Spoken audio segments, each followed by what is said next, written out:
Man alone fed a starving Apache girl. The next day, horses surrounded his house without a sound. The morning sun cast long shadows across the barren landscape when Thomas Whitmore first noticed the vultures circling overhead. Something was wrong. In 15 years of frontier life, he had learned to read the signs that others missed. The birds were patient, methodical in their flight pattern, waiting for something that was not yet ready to surrender. Thomas adjusted his wide-brimmed hat against the glaring Arizona sun and guided his horse toward the rocky outcropping where the scavengers maintained their vigil. The year was 1873, and the territory remained a harsh mistress to those who dared call it home. His weathered hands gripped the reins as he approached what appeared to be a small cave formation nestled between two massive boulders. The silence was unsettling. Even the wind seemed to hold its breath as Thomas dismounted, his boots crunching against the sun-baked earth. He had built his homestead 20 miles from the nearest settlement, choosing isolation over the complications that came with neighbors. At 35, he had seen enough of humanity to appreciate solitude. But today, solitude would be broken. A faint sound emerged from within the shadowy recess of the rocks. Not the growl of a wounded animal or the rattle of a serpent, but something far more unexpected. The soft, labored breathing of a human being. Thomas drew his Colt revolver with practiced ease, his finger resting lightly on the trigger as he approached the opening. What he discovered defied every expectation he might have harbored. Curled against the far wall of the shallow cave lay a young Apache woman, her traditional dress torn and stained with dust and dried blood. Her long black hair fell across her face like a curtain, but he could see the sharp angles of her cheekbones, made more pronounced by what appeared to be severe malnutrition. She could not have been older than 18, yet her eyes held the ancient wisdom that came from witnessing unspeakable hardship. Those eyes fixed on him now, dark and defiant despite her obvious weakness. She made no sound, offered no plea for mercy or assistance. The Apache way was to face death with dignity, and she clearly expected this encounter to end her suffering. Thomas holstered his weapon and crouched down several feet away, careful not to make any sudden movements. In the harsh light filtering through the cave opening, he could see the extent of her condition. Her lips were cracked and bleeding from dehydration. Her hands, once probably graceful and strong, now trembled with the weakness that preceded death by starvation. The vultures continued their patient circles overhead.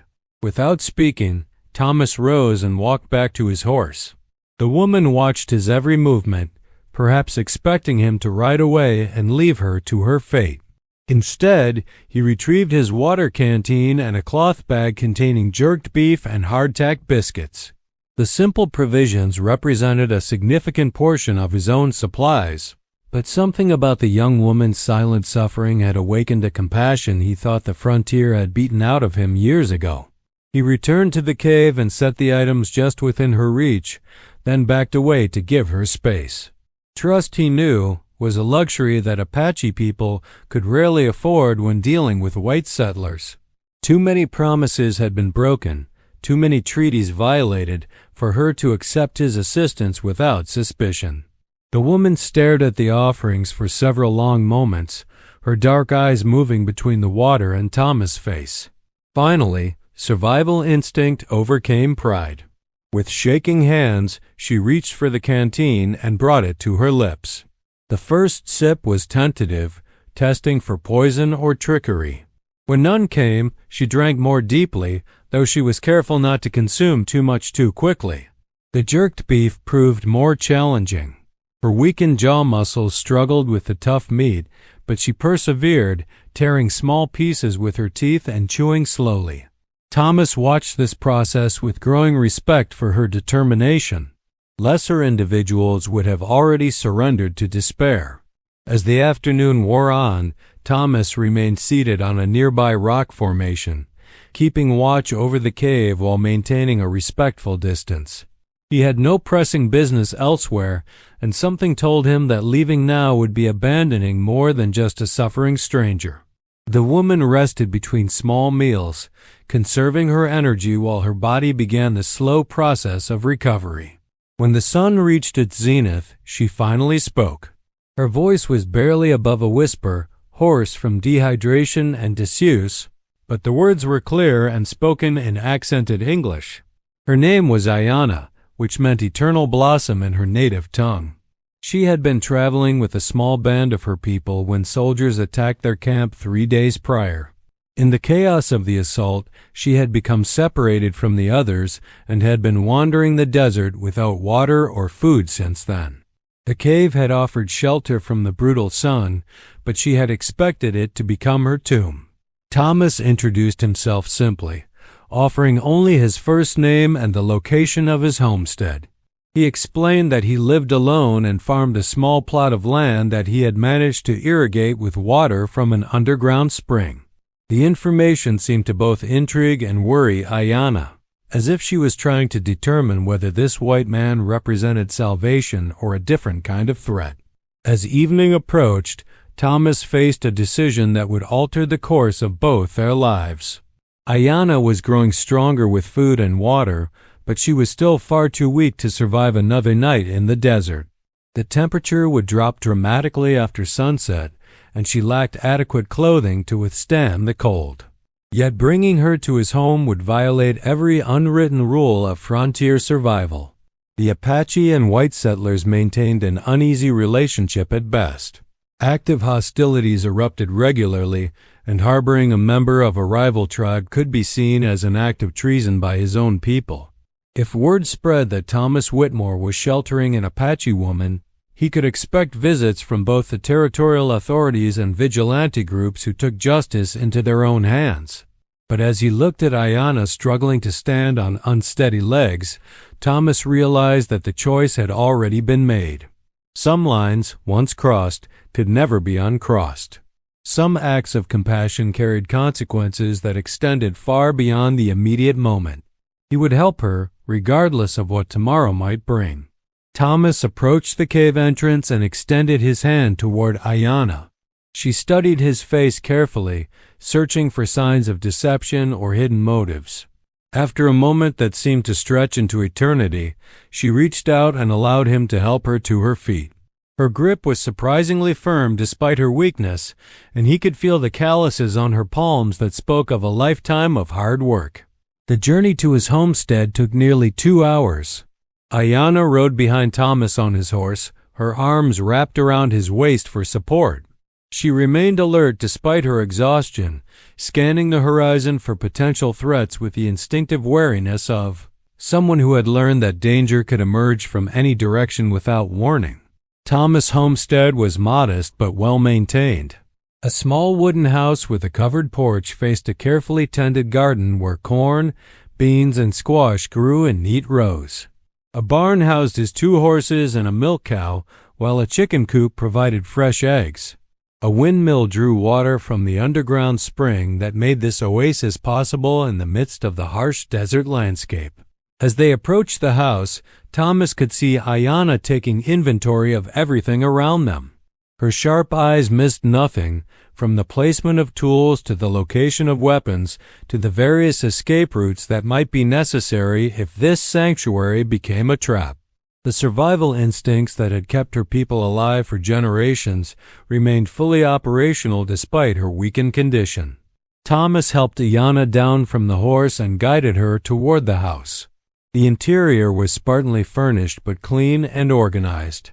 A stone fireplace dominated one wall, while a simple wooden table and 2 chairs occupied the center of the main room. Shelves lined the walls, holding books, supplies, and the various tools necessary for frontier life.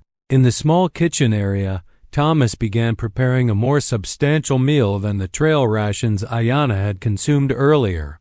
He boiled water for coffee and heated a pot of stew that he had prepared 2 days prior. The rich aroma of beef and vegetables filled the air, and he could see Ayana responding to the smell with an almost involuntary expression of hunger. While the food warmed, Thomas gathered clean clothes and blankets for his unexpected guest. His spare shirt would be too large for her smaller frame, but it would provide warmth and modesty. He set these items on his bed and indicated that she should rest while he finished preparing their meal. Ayanna moved carefully through the house, her fingers trailing lightly along surfaces as she familiarized herself with her surroundings. She paused before a shelf that held several books, running her fingertips along their spines with obvious curiosity. Most Apache people she had encountered could not read English, but Thomas suspected that Ayanna possessed knowledge that extended beyond traditional expectations. When the stew was ready, Thomas served 2 bowls and placed them on the table along with fresh bread and butter. Ayanna joined him cautiously, still maintaining the alert posture of someone ready to flee at the first sign of trouble. She ate slowly and methodically, savoring each bite while continuing to observe her host with careful attention. The meal passed largely in silence, but it was not an uncomfortable quiet. Both individuals seemed to understand that words were less important than actions in establishing trust.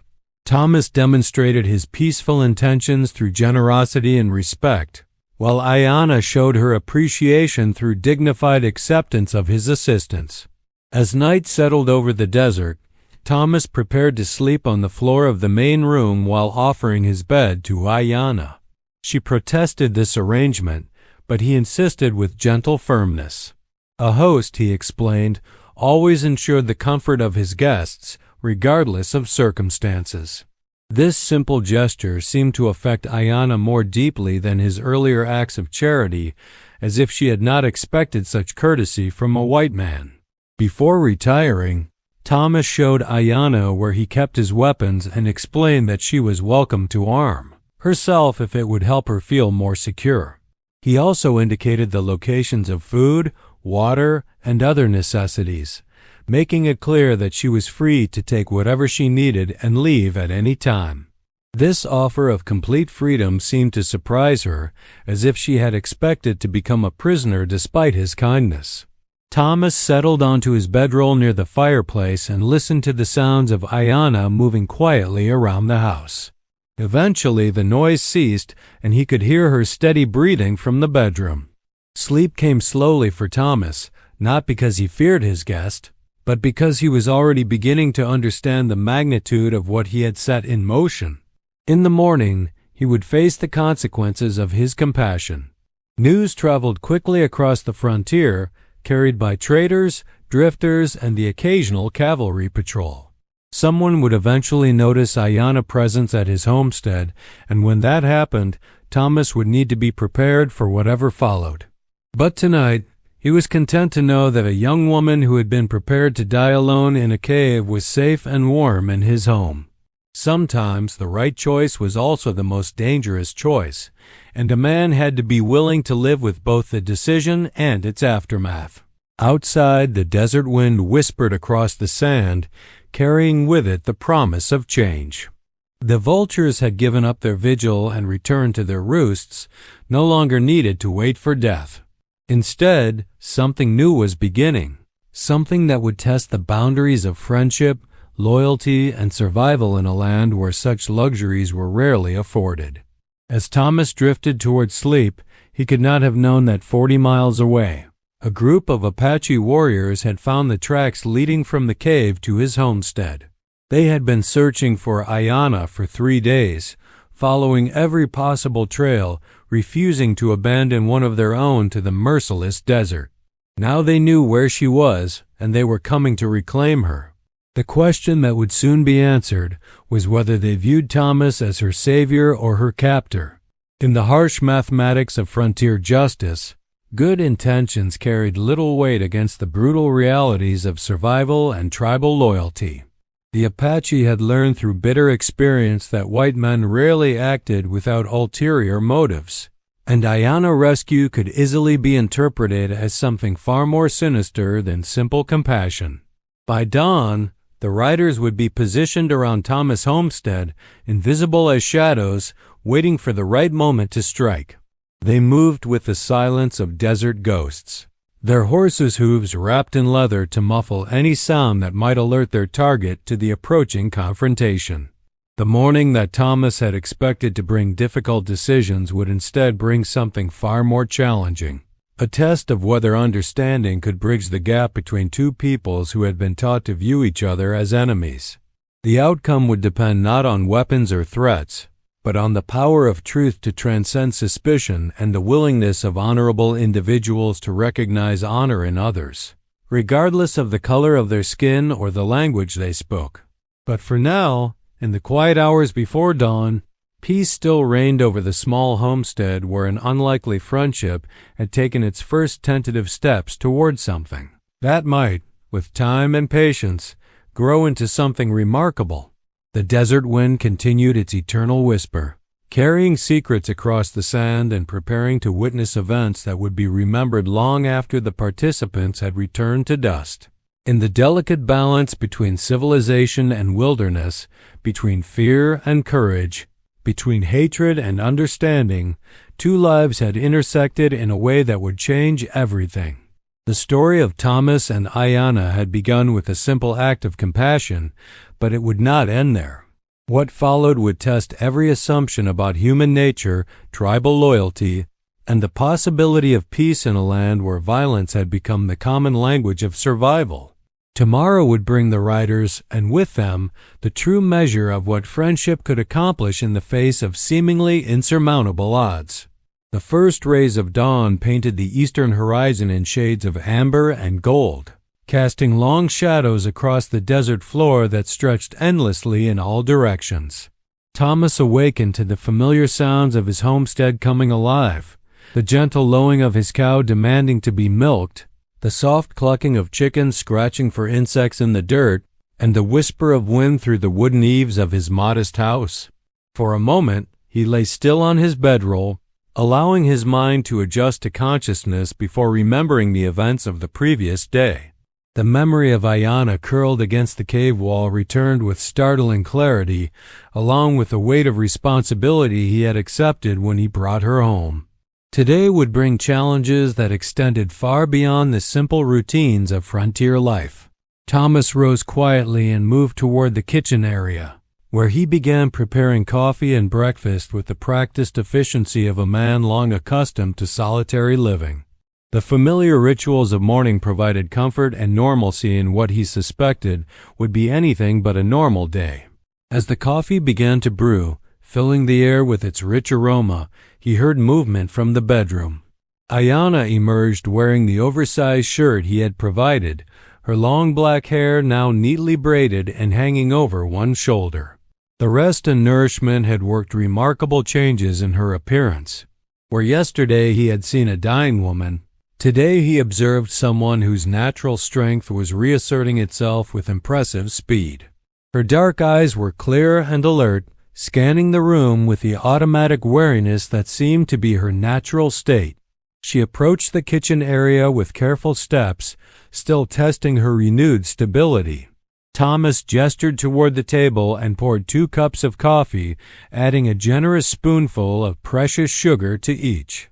Luxury items like sugar were expensive and difficult to obtain on the frontier, but he felt the occasion warranted the indulgence. Ayanna accepted the cup with both hands, inhaling the steam with obvious pleasure. The simple act of sharing coffee seemed to establish a morning ritual that felt surprisingly natural despite the unusual circumstances of their meeting. Thomas began preparing eggs and bacon, working with quiet concentration while stealing occasional glances at his guest. The sunlight streaming through the kitchen window illuminated Ayanna's face, revealing details that had been hidden in the shadows of the cave. Her features possessed a classical beauty that spoke of generations of survival in harsh conditions. High cheekbones, strong jaw, and intelligent eyes that missed nothing in their constant survey of her surroundings. This was not a woman who had led a sheltered life, but one who had been shaped by necessity into something both resilient and graceful. As they shared breakfast, Thomas began to understand that Ayanna possessed knowledge that extended well beyond what he might have expected. She observed his books with genuine interest, asked thoughtful questions about his farming methods, and demonstrated an understanding of irrigation techniques that surprised him. Many Apache people, he was learning, possessed sophisticated knowledge about survival and agriculture that white settlers often underestimated or ignored entirely. Their conversation revealed that Ayanna had learned English from a missionary who had spent time with her people several years earlier. The man had been kind and respectful, teaching language skills in exchange for knowledge about local plants and medicines. This exchange had opened her mind to the possibility that not all white people viewed her race as inherently hostile or inferior. Thomas shared his own story with careful honesty. He had come to Arizona Territory after serving in the Union Army during the recent war between the states. The violence and destruction he had witnessed had left him seeking solitude and peace, hoping to build something constructive rather than spending his remaining years dwelling on memories of death and suffering. The frontier offered the possibility of starting over, of becoming someone better than the man who had carried a rifle through battles that still haunted his dreams. As the morning progressed, both individuals began to relax in each other's presence. The initial tension born of mutual suspicion gradually gave way to something approaching friendship. They discovered shared interests in practical matters like farming and animal husbandry, as well as more philosophical discussions about the nature of survival and the meaning of home. Ayanna proved to be an excellent listener, asking questions that demonstrated not only curiosity but genuine insight into the challenges Thomas faced as a solitary farmer in hostile territory. Her own knowledge of desert survival complemented his experience with organized agriculture, creating the foundation for conversations that were both educational and surprisingly enjoyable. By midday, Thomas was beginning to think that perhaps the situation would prove less complicated than he had initially feared. Ayanna seemed content to remain as his guest while she regained her full strength, and their interaction suggested the possibility of a friendship that could benefit both individuals. He had been alone for so long that he had almost forgotten the pleasure of intelligent conversation with someone who shared similar experiences of hardship and perseverance. This optimistic assessment was shattered when Thomas noticed something that made his blood run cold with sudden understanding of the danger they both faced.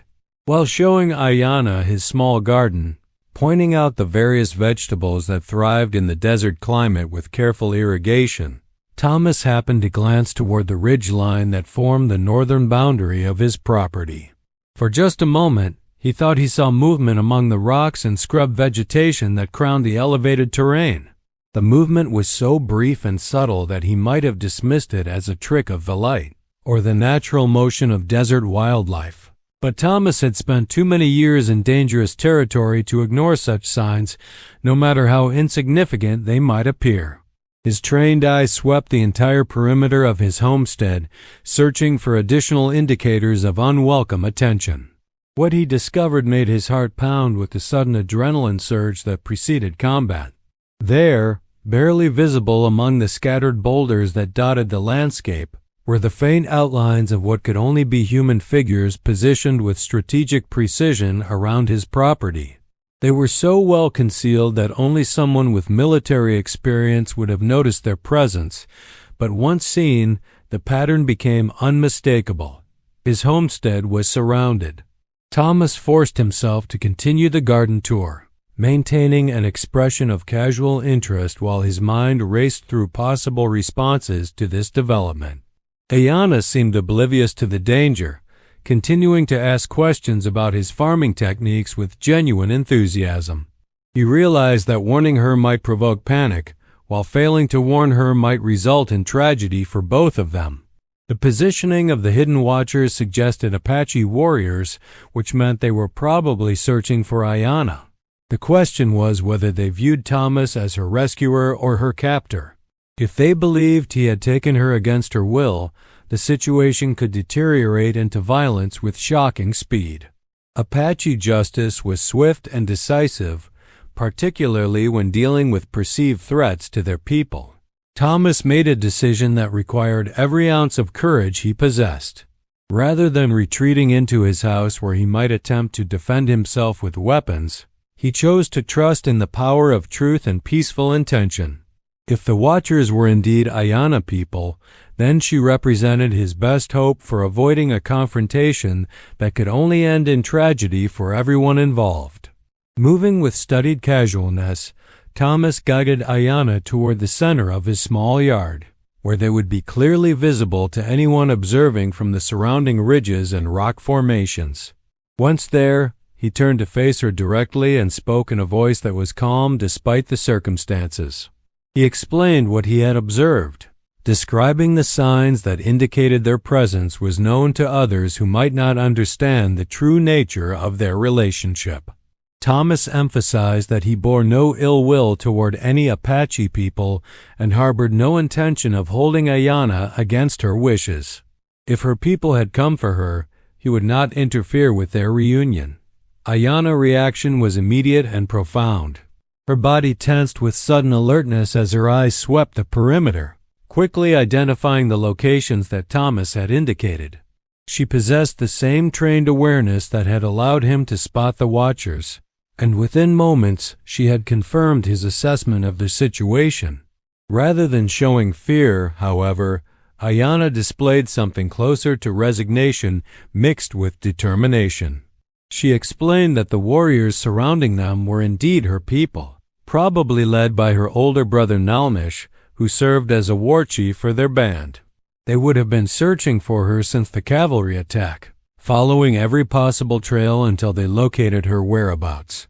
The challenge, Ayana continued, lay in convincing them that Thomas had acted with honorable intentions.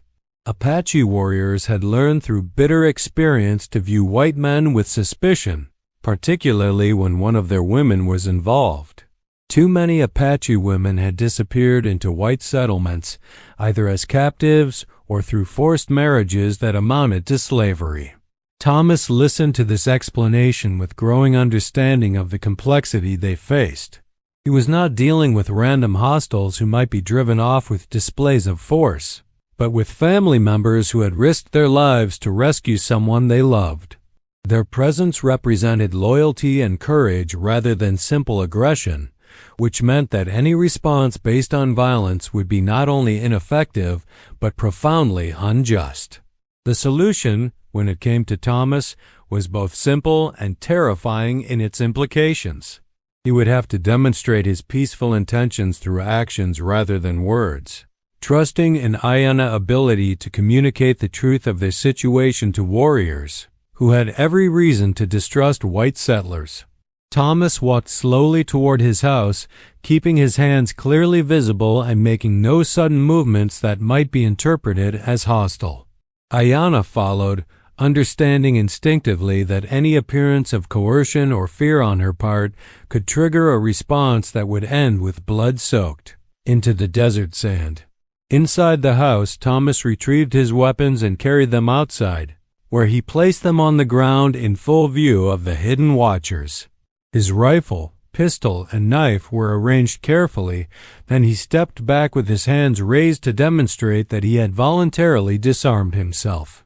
The gesture was both symbolic and practical, indicating that he posed no threat to Ayana or to the warriors who had come to retrieve her. Ayana watched this display with obvious emotion. In her world, weapons represented survival itself, and for a man to voluntarily surrender his means of defense required either supreme confidence or extraordinary trust.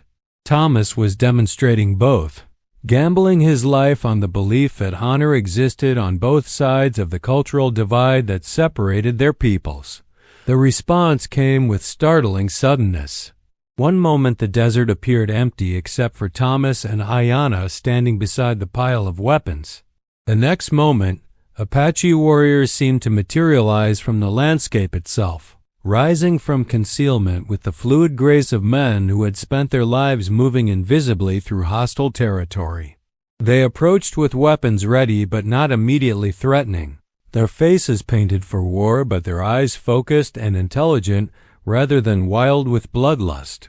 Thomas counted 6 warriors, all young and powerfully built, moving with the coordination of men who had fought together many times. At their head walked someone who could only be Nalnish, Ayana brother. The family resemblance was unmistakable in the strong features and intelligent eyes, though his face bore the additional marks of leadership and responsibility. Nalnish stopped 10 feet away from Thomas and studied him with the intensity of a man evaluating a potential threat. His gaze moved from the pile of weapons to Thomas' empty hands to Ayana's face, reading signs and signals that would determine whether this encounter ended in peace or violence.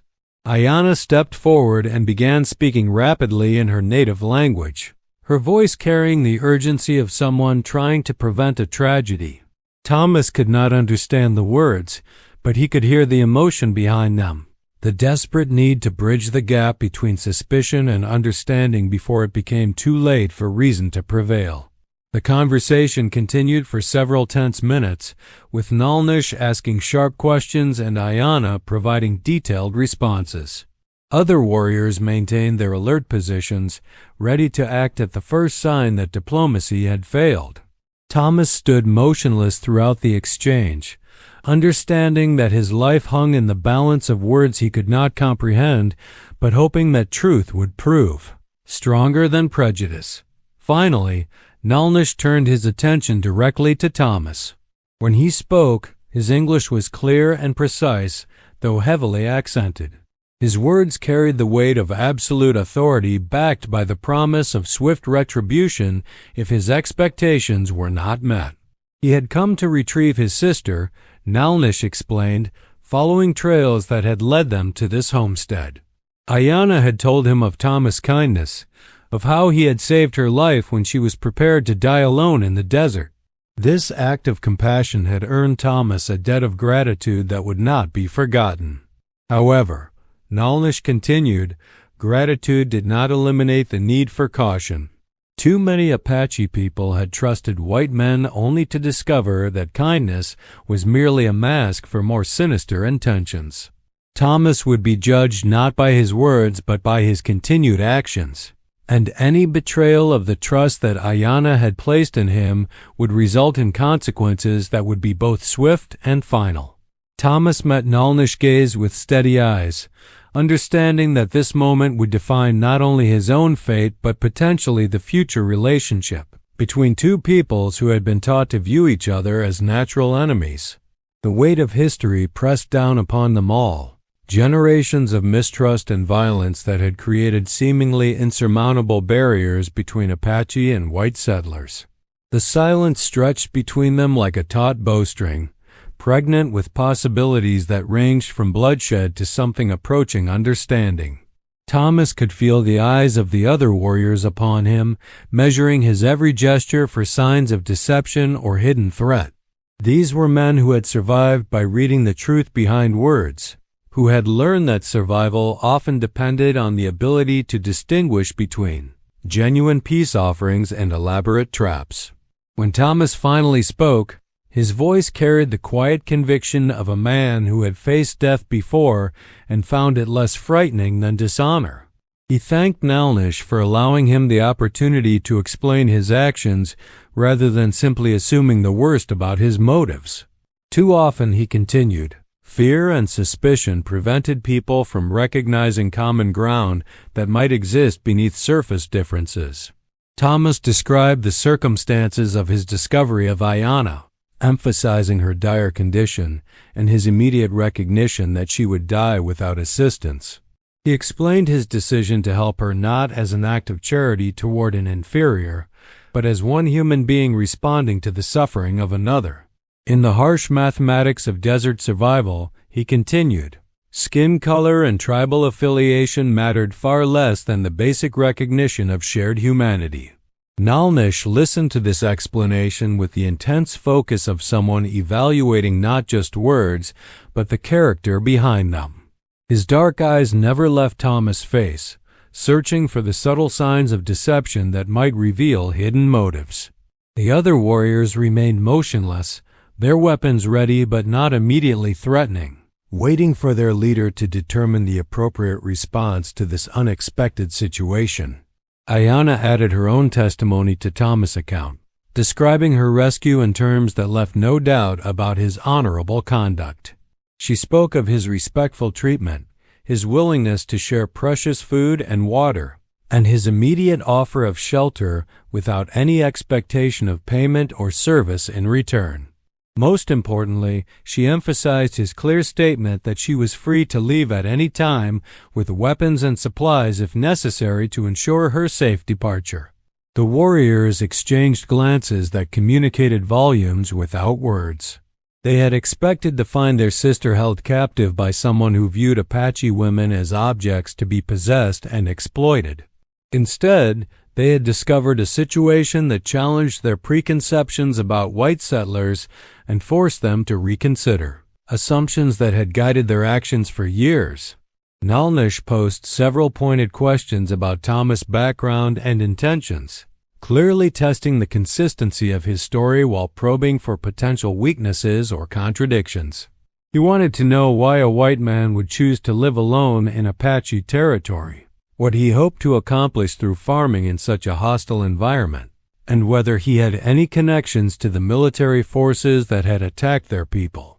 Thomas answered each question with careful honesty, describing his service in the Union Army and his subsequent desire to leave violence behind in favor of constructive pursuits. He spoke of his hope to prove that white settlers and Apache people could coexist peacefully, sharing knowledge and resources rather than engaging in endless cycles of raid and retaliation. His farming methods, he explained, were designed to work with the natural environment rather than against it, using techniques that could benefit anyone willing to learn them.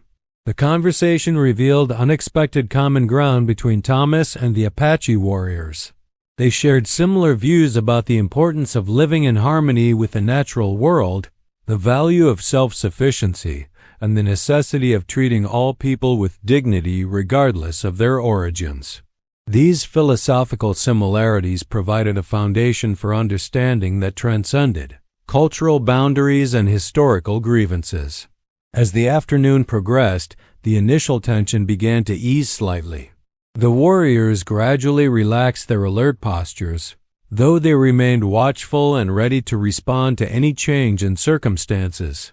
Nalnish continued to evaluate Thomas through careful observation, noting his interactions with Ayanna, his treatment of his animals, and his general demeanor during what was undoubtedly a stressful encounter. The turning point came when Thomas invited the warriors to examine his homestead more closely, offering to demonstrate his farming techniques and share information about water management in desert conditions. This gesture of openness and trust impressed Nalnish, who recognized that most white settlers would never voluntarily reveal the secrets of their survival to potential enemies. Thomas showed them his irrigation system, explaining how he had located the underground spring and developed methods to conserve and distribute water efficiently throughout his small farm. He demonstrated tools and techniques that could be adapted to Apache needs, always emphasizing that knowledge shared freely became more valuable rather than less valuable through the act of sharing. The Apache warriors proved to be astute students, asking intelligent questions and offering insights based on their own extensive knowledge of desert survival. They understood the principles behind Thomas' methods and could see applications that might benefit their own people. This exchange of information created a sense of mutual respect that began to overcome the suspicion and hostility that had characterized their initial encounter. Ayanna served as translator when language barriers arose, but increasingly the conversation flowed in English as both sides worked to understand each other's perspectives. The warriors had learned English through various contacts with traders and military personnel, though they rarely had opportunities to engage in extended discussions with white settlers who treated them as intellectual equals. By evening, an extraordinary transformation had occurred. What had begun as a potential hostage rescue had evolved into something resembling a diplomatic summit between representatives of two cultures who had discovered unexpected areas of agreement. The warriors had accepted Thomas' invitation to share a meal, gathering around his simple table to discuss topics ranging from agricultural techniques to philosophical questions about the nature of peace and coexistence. The conversation revealed that both Apache and white settlers faced similar challenges in adapting to frontier life. Both groups struggled with isolation, unpredictable weather, limited resources, and the constant threat of violence from various sources. These shared difficulties provided another foundation for mutual understanding and potential cooperation. Nalnish proved to be not only a skilled warrior but also a thoughtful leader who understood the broader implications of their encounter. He recognized that Thomas represented a different kind of white settler, one whose actions suggested possibilities for peaceful interaction that had rarely been attempted in their region. The question was whether such individual relationships could be sustained in the face of larger political and military pressures that encouraged conflict rather than cooperation. As night fell, the practical question of immediate arrangements needed to be addressed. The warriors had been traveling for 3 days in their search for Ayana, and they needed rest and food before beginning the journey back to their camp. Thomas offered the hospitality of his homestead, suggesting that the barn could provide comfortable shelter while his house remained available for Ayana use. This offer precipitated another delicate negotiation about trust and security. The warriors were reluctant to lower their guard completely, while Thomas understood their caution without taking offense at their continued vigilance. Eventually, they reached an arrangement that satisfied everyone's practical needs while maintaining appropriate safeguards for all concerned. The evening meal became an extended cultural exchange as Thomas and the Apache warriors shared stories about their respective backgrounds and experiences. They discovered that both sides had been shaped by violence and loss, but that both also retained hopes for a future based on something other than endless conflict. These personal revelations created bonds of understanding that transcended political differences and historical grievances. Ayana participated in these discussions with obvious pleasure, serving as cultural interpreter when misunderstandings arose while adding her own perspectives about the possibilities for peace between their peoples. Her rescue had brought together individuals who might never have had the opportunity to engage in honest dialogue, creating the foundation for relationships that could potentially influence broader patterns of interaction between Apache and white settlers. The night passed peacefully, with the warriors taking turns standing guard while others rested. Thomas remained in his house, though sleep came fitfully as he processed the extraordinary events of the past 2 days. He had begun this encounter expecting to help a dying stranger, never imagining that his simple act of compassion would lead to conversations that challenged fundamental assumptions about tribal relations and the possibility of peaceful coexistence. Morning brought new challenges and opportunities. The warriors needed to return to their people with news of Ayana rescue, but they also carried with them information about Thomas that could influence Apache attitudes toward white settlers in general. Their testimony about his character and actions would be weighed carefully by tribal leaders who made decisions about war and peace based on accumulated evidence about white intentions and behavior. Nalnish addressed this situation directly during their morning conversation, explaining that Thomas had created both opportunities and obligations through his treatment of Ayana. The Apache people would remember his kindness and would view him as someone deserving of protection and respect. However, this special status also created expectations about his future conduct and his willingness to serve as a bridge between their communities. The implications were sobering. Thomas realized that his simple act of charity had transformed him into an unofficial ambassador between two peoples who had little experience with peaceful interaction. Any failure on his part to live up to Apache expectations could not only endanger him personally, but could also damage prospects for broader reconciliation between their communities. At the same time, Thomas understood that he had been given an extraordinary opportunity to demonstrate that white settlers and Apache people could work together for mutual benefit. His homestead could serve as a neutral ground where individuals from both cultures could meet, share knowledge, and build relationships based on respect rather than fear. Ayanna faced her own difficult decisions about the future. She had recovered her strength sufficiently to travel with the warriors back to their camp, but she had also discovered possibilities for learning and growth at Thomas' homestead that appealed to her curiosity and intelligence. The question was whether she could safely remain with Thomas without endangering both of them, through the suspicions and hostility of others who might not understand their relationship. The discussion of these options revealed the complexity of their situation. Individual preferences had to be balanced against community expectations, personal safety considerations, and the broader political implications of their choices. Every decision carried potential consequences that extended far beyond the immediate participants, to influence the future relationship between their respective peoples. After extensive deliberation, they reached a solution that satisfied multiple concerns while preserving the essential spirit of cooperation that had emerged from their encounter. Ayanna would return with the warriors to report her rescue and recovery to her people, ensuring that they understood Thomas' honorable conduct and peaceful intentions. However, she would also be free to visit his homestead periodically, ostensibly to trade knowledge about farming and survival techniques, but actually to maintain the friendship that had developed between them.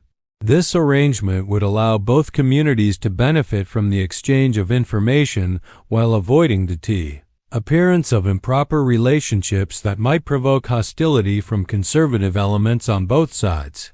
Ayanna could serve as a cultural liaison, helping to build trust and understanding between peoples who had been taught to view each other as natural enemies. Thomas accepted this proposal with mixed emotions. He had grown accustomed to solitary living and had not expected to develop attachments that would complicate his peaceful existence. At the same time, he recognized the value of the friendship he had discovered with Ayanna and the potential benefits of maintaining connections with her people. The exchange of knowledge and resources could benefit everyone involved while contributing to the broader goal of peaceful coexistence. The warriors prepared for departure with obvious reluctance to end conversations that had proven both enjoyable and enlightening. They had discovered that white settlers were not uniformly hostile to Apache interests, and that cooperation might be possible under appropriate circumstances. This knowledge would influence their future encounters with white people and might contribute to reducing tensions that had characterized relations between their communities. Before leaving, Nalnish made a formal statement about Thomas' status within Apache territory. He declared that Thomas would be considered a friend of the Apache people, entitled to safe passage and protection from any warriors who might encounter him during his travels. This guarantee represented an extraordinary gesture of trust and respect that few white settlers had ever received. In return, Thomas pledged to maintain his peaceful intentions and to serve as an advocate for Apache interests whenever possible. He promised to share accurate information about Apache people with other white settlers, countering false stereotypes and malicious rumors that contributed to mutual hostility. This commitment to honest communication represented his contribution to the broader goal of improving relations between their communities. The farewell scene was surprisingly emotional for all participants. Bonds of friendship and respect had developed with remarkable speed, demonstrating the potential for positive relationships between people who had been taught to view each other as enemies. The warriors expressed gratitude for Thomas' hospitality and for the knowledge he had shared about farming and survival techniques. Ayanna lingered after the warriors had mounted their horses, clearly reluctant to end an association that had brought unexpected joy and intellectual stimulation into her life.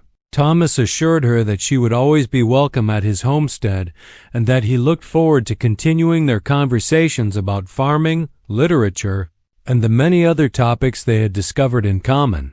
As the Apache party rode away toward the distant mountains, Thomas watched until they disappeared from sight beyond the ridgeline that marked the boundary of his property. The homestead seemed strangely quiet after the excitement and conversation of the past day, but the silence was filled with anticipation rather than loneliness. Thomas returned to his daily routines with a new sense of purpose. His farming activities took on additional meaning as he considered how his techniques might be adapted to benefit Apache communities. His reading became more focused on topics that might provide useful information for future conversations with Ayanna and her people. His entire existence had been transformed by the encounter with a dying woman in a desert cave. 3 weeks later, Thomas was working in his garden when he noticed a solitary rider approaching from the north. His heart quickened as he recognized Ayanna's distinctive posture and graceful horsemanship. She had returned as promised, bringing news from her people and carrying trade goods that demonstrated Apache willingness to engage in economic cooperation with their new white ally. The reunion was joyful but also tinged with awareness of the delicate nature of their relationship. Both understood that they were pioneers in a new form of cross-cultural friendship that had few precedents and many potential complications. Their success in maintaining positive relationships would influence whether other individuals from their respective communities might follow their example. Ayanna brought news that the Apache leadership had been impressed by the warriors' reports about Thomas' character and conduct. Several tribal leaders had expressed interest in meeting this unusual white settler who had demonstrated genuine respect for Apache people and values. This interest represented an unprecedented opportunity for diplomatic contact that could lead to more formal arrangements for peaceful coexistence. At the same time, Ayanna warned that not all Apache people were convinced that any white settler could be trusted completely. Some viewed Thomas' kindness as a clever strategy designed to lower Apache defenses before launching some form of attack or betrayal. These skeptics would be watching carefully for any sign that their suspicions were justified. Thomas understood the logic behind such concerns and accepted the burden of proving his reliability through consistent actions over time. Trust, he recognized, had to be earned through demonstrated commitment rather than proclaimed through words alone. His future conduct would determine whether the promising beginning of Apache-white cooperation could develop into something more substantial and enduring. The afternoon passed quickly as Thomas and Ayanna renewed their conversations about farming, literature, and the countless other topics that engaged their mutual curiosity. They worked together in the garden, with Ayanna demonstrating Apache techniques for plant cultivation while Thomas shared his own methods for water conservation and soil improvement. This practical collaboration produced innovations that neither could have achieved alone. As evening approached, they faced the same delicate questions about appropriate arrangements that had complicated their first encounter. Apache social customs regarding unmarried men and women were strict, but the unusual nature of their friendship created situations not covered by traditional guidelines. They resolved these issues through frank discussion and mutual respect, establishing boundaries that satisfied both cultural expectations and personal comfort. Over the following months, Ayanna visits became a regular feature of Thomas' life. She typically arrived every few weeks, staying for several days while they worked on various projects and continued their ongoing conversations about topics ranging from practical farming techniques to abstract philosophical questions. These visits provided intellectual stimulation and companionship that Thomas had not realized he missed during his years of solitary living. The relationship also provided Ayanna with opportunities for learning and growth that were not available within traditional Apache society. She developed new skills in reading and writing English, expanded her knowledge of agricultural techniques, and engaged in discussions about literature and ideas that challenged her thinking in productive ways. This intellectual development enhanced her value to her own people, while satisfying her personal curiosity about the world beyond Apache territory. Their friendship gradually became known to other white settlers in the region, producing mixed reactions that ranged from admiration to suspicion. Some viewed Thomas as a traitor who had compromised white interests by developing relationships with Apache people. Others saw him as a pioneer whose example might lead to reduced tensions and improved security for all frontier residents. The Apache community experienced similar divisions of opinion about Ayanna association with Thomas. Conservative elements questioned whether any good could come from extensive contact with white settlers, while progressive leaders saw potential benefits from improved communication and cooperation between their peoples. These internal debates reflected broader questions about Apache strategy for dealing with increasing white settlement in their traditional territory. Despite these complications, the friendship between Thomas and Ayanna continued to deepen and expand. They developed a partnership that combined practical cooperation with genuine affection and respect. Their relationship demonstrated that individuals from different cultures could work together successfully when they approached each other with open minds and generous hearts. The true test of their friendship came during the harsh winter of 1874, when early snows and bitter cold created survival challenges that tested the limits of both Apache and white settler endurance. Food became scarce, fuel was difficult to obtain, and isolation made normal support systems ineffective for extended periods. Thomas faced these challenges with the same methodical preparation that had sustained him through previous winters, but he found himself thinking constantly about Ayanna and her people. He knew that traditional Apache winter camps were located in sheltered areas that provided some protection from the worst weather, but he also understood that their nomadic lifestyle made long-term food storage difficult. When Ayanna arrived at his homestead in early December, Thomas could see that she and her people were struggling with the unusual severity of the winter conditions. She brought news that several Apache bands were facing serious hardships due to failed hunting and the early onset of severe weather. Some families were already experiencing genuine hunger, and the situation was expected to worsen as winter progressed. Thomas faced a decision that would test every aspect of his commitment to Apache welfare and his willingness to risk his own security for the benefit of others. His stored food supplies were sufficient to sustain him through the winter, but sharing them with Apache families would create shortages that could threaten his own survival. At the same time, he possessed resources that could prevent suffering and possibly save lives among people he had come to consider friends. The decision, when it came, reflected the fundamental transformation that had occurred in Thomas' character since his first encounter with Ayanna. He had evolved from a solitary individual focused primarily on his own survival into someone whose sense of responsibility extended to a broader community. That included people of different cultures and backgrounds. Thomas proposed a systematic program of winter assistance that would provide Apache families with access to his stored food supplies while maintaining security for both communities. The plan required careful coordination to ensure that aid reached those who needed it most while avoiding the appearance of white interference in Apache internal affairs. Ayanna served as the primary coordinator for this relief effort, working with both Thomas and Apache leaders to identify families in greatest need and establish distribution methods that respected cultural sensitivities.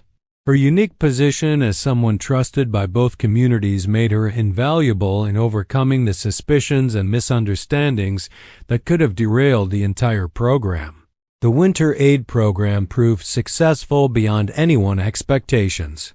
Apache families received assistance that prevented genuine hardship, while Thomas demonstrated a level of commitment to Apache welfare that convinced even skeptical tribal members of his sincere friendship. The program also established precedents for cooperation that would influence future relationships between white settlers and Apache people. By spring, the relationship between Thomas and the Apache community had evolved into something approaching a formal alliance. He had become recognized as an honorary member of Ayana extended family, with all the rights and responsibilities that such status entailed. This recognition provided him with security and support that would prove invaluable during future challenges while creating obligations that would shape his future decisions. The transformation was complete. Thomas Whitmore had begun his frontier experience as a solitary individual seeking peace and isolation.